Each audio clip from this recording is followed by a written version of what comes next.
Hopefully you had some luck putting together the Fibonacci series solution. In this video, we're going to go through an iterative solution that uses a for loop to return the nth value from the Fibonacci series. So here's the general plan. We're going to create an array. We're going to assemble all of the numbers up to entry n. So let's assume it's supposed to be this entry right here that was given for n. So we'll produce everything up to that element right there, and then we'll return it. And that's pretty much it. So let's give this a shot. Inside of my fib function, I'm going to declare an array that is going to hold our series of numbers. I'm just going to call it result, like so.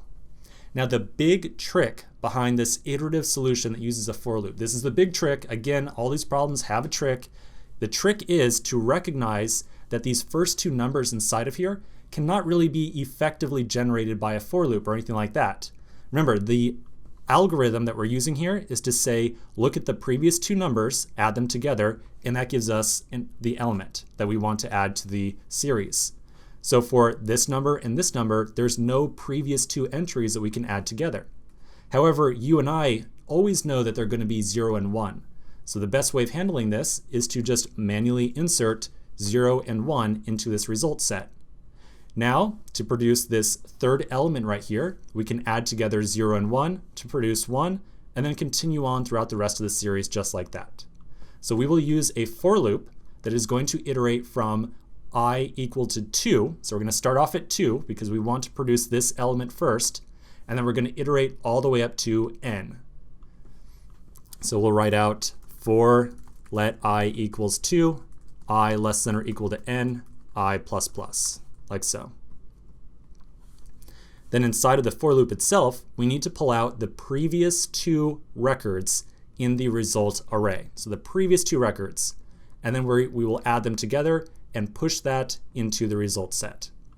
So we'll say constat A equals result, and we can either, to get the previous two records in here, we can either look at the variable I and subtract 1 and then subtract 2, or we could take result.length minus 1. So it can be either result.length minus 1 to get the previous record, or we could take I minus 1. Either way is totally fine.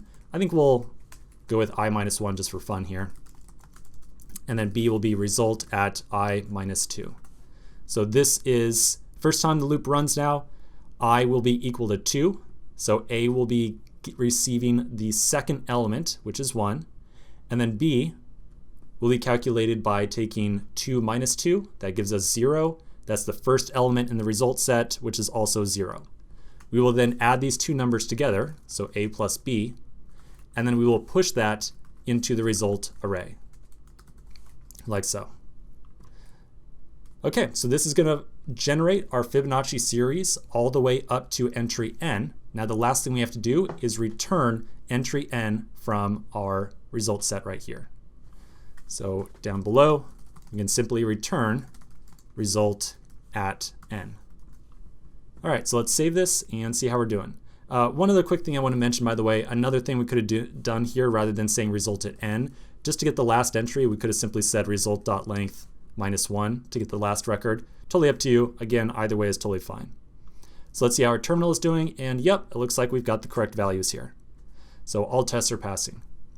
Great, so this is the iterative solution to this problem. Now I want to ask you right now, do you have any guess as to what the runtime complexity of this is? So the runtime complexity.